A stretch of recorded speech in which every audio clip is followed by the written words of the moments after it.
5 Juni diperingati sebagai Hari Lingkungan Hidup Sedunia. Ironis, kondisi laut Indonesia kini berada dalam situasi kurang beruntung. Beberapa titik sudah jadi tempat pembuangan sampah. Koresponden lingkungan Silvano Hajid mengajak kita untuk melihat apa yang terjadi dengan laut Indonesia selama setahun terakhir. Sampah plastik mengapung di pantai Tanjung Karang, Kabupaten Donggala, Sulawesi Tengah. Ikan seperti melihatnya sebagai makanan. Dahulu pantai ini bagai surga.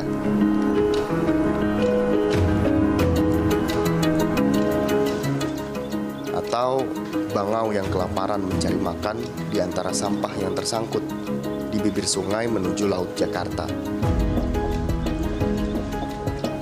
Sampah-sampah ini terbawa aliran sungai mulai dari hulu. Padang Lamun, habitat ikan untuk regenerasi. Di sebagian perairan dangkal Kepulauan Seribu sudah dijajah sampah. Meskipun bagian lain masih dalam status baik. Bahkan, sampah sudah mengendap di kedalaman 10 meter. Apakah sampah-sampah ini pantas hidup berdampingan dengan terumbu karang yang sedang sekarat?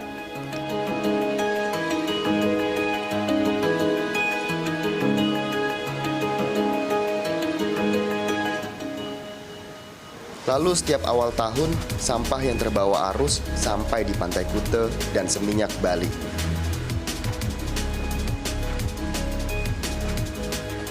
Atau Taman Nasional Komodo yang mulai terusik sampah. Dahulu pantai ini tempat berjemur komodo, namun sekarang mereka enggan datang kemari.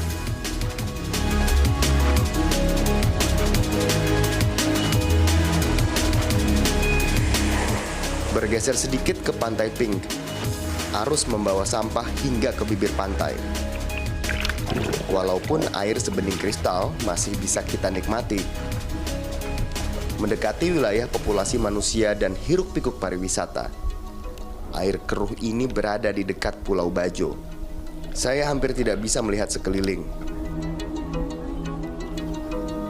Pulau tak berpenghuni sekitar 1 kilometer di seberang Labuan Bajo. Jadi pulau sampah tempat kapal-kapal wisata yang tak bertanggung jawab membuang sampahnya. Hingga seekor monyet minum sisa air dari botol plastik bekas.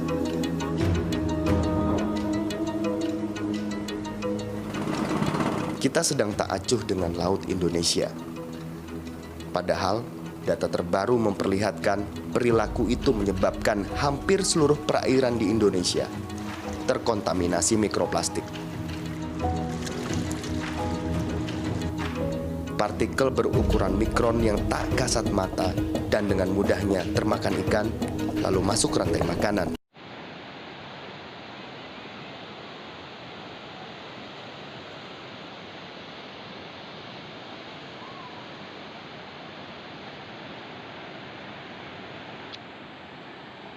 Yo live yo.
Jero majelis, ya Masya Allah.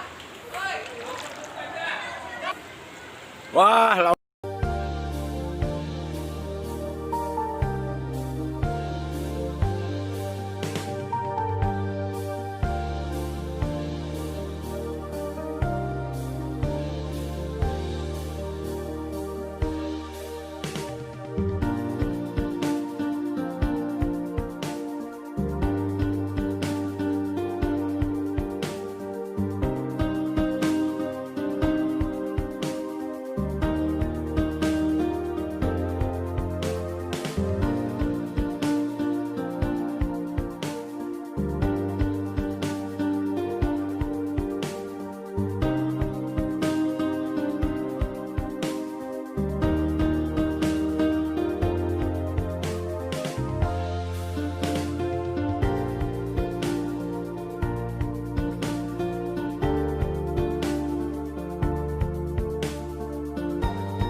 Bismillahirrahmanirrahim.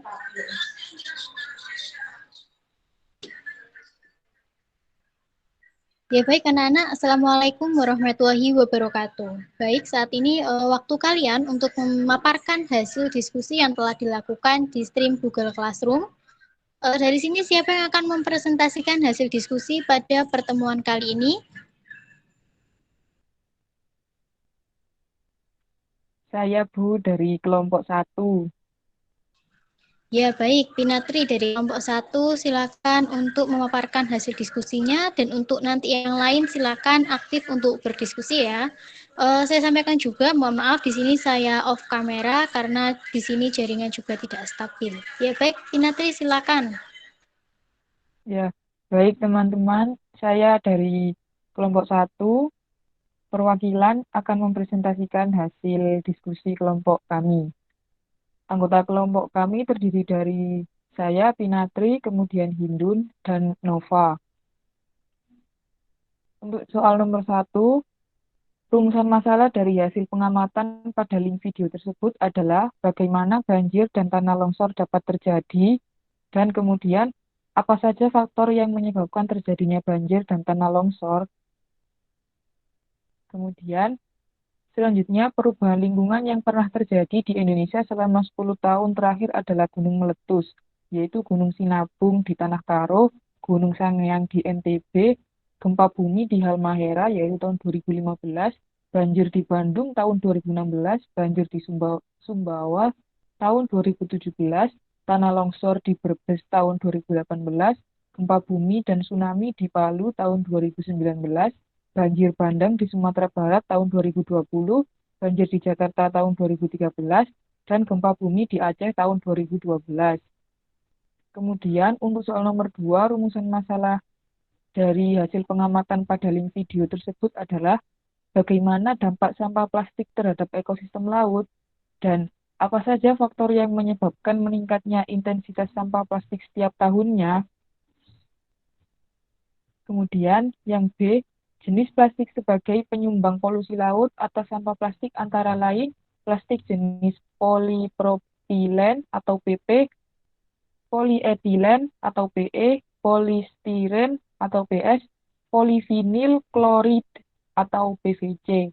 Kemudian akrilonitril, butanidin, stirin atau ABS, dan polietilen terephthalate atau PET.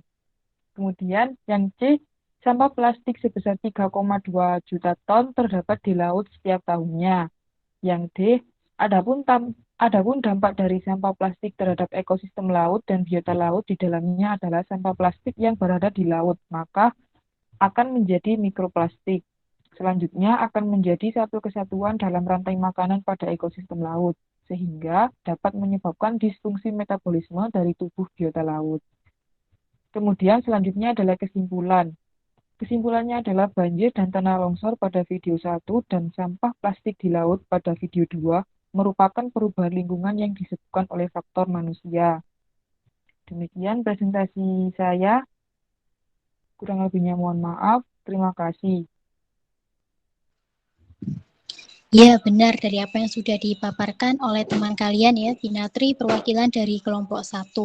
Dari sini mungkin teman-teman yang lain ada yang ingin menambahkan? Bu, saya izin menambahkan. Oh iya, monggo Pinatri. Saya izin menambahkan untuk dampak dari sampah plastik yang berada di laut adalah dapat berpengaruh pada ketidakseimbangan dari ekosistem laut. Sehingga ketika sampah plastik tersebut berada dalam perairan, maka akan terlihat seperti ubur-ubur dan secara otomatis akan terakumulasi di dalam tubuh biota laut. Hal tersebut sangat membahayakan bagi keberlangsungan hidup biota laut di ekosistem laut. Terima kasih. Ya, baik Pinatri, pendapatnya bagus sekali ya tadi, jadi menambahkan sehingga menjadi lengkap gitu ya. Jadi dari sini itu menurut kalian yang berbahaya itu sebenarnya itu mikroplastik atau plastik atau bahkan keduanya. Gimana menurut anak-anak?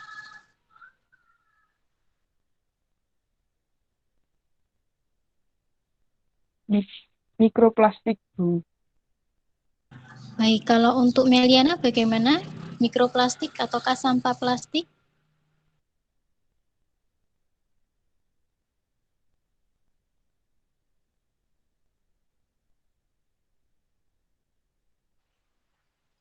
Ya, baik dari sini ya. Untuk yang berbahaya mikroplastik ataukah plastik ini sebenarnya adalah sama-sama berbahaya ya. Di mana yang diungkapkan oleh Pinatri tadi alasannya mengapa kok memilih mikroplastik?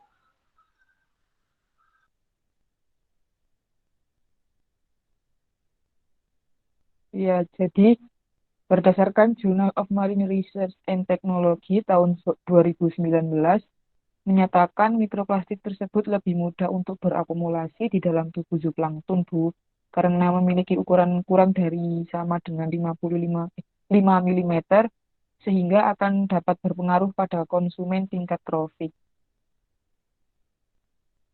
Ya, baik jawabannya Pinatri ya. Di sini saya rasa masih banyak teman-teman yang terkendala jaringan juga ya. Jadi saya rasa sudah baik anak-anak jawabannya dari hasil diskusi yang tadi ya. Jadi saling melengkapi. Jadi sebenarnya sampah plastik maupun mikroplastik tersebut sama-sama berbahaya ketika berada di laut. Untuk sampah plastik sudah tepat dari apa yang sudah dikatakan oleh teman-teman kalian pada diskusi ya. Saya lihat tadi di stream Google tadi.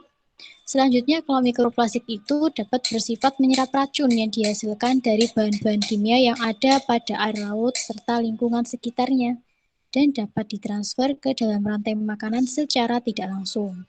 Hal tersebut juga dapat memberikan dampak yang buruk bagi manusia yang mengonsumsi ikan tanpa melalui proses pembersihan terlebih dahulu dan dapat memberikan dampak yang buruk pada rantai makanan secara berurutan.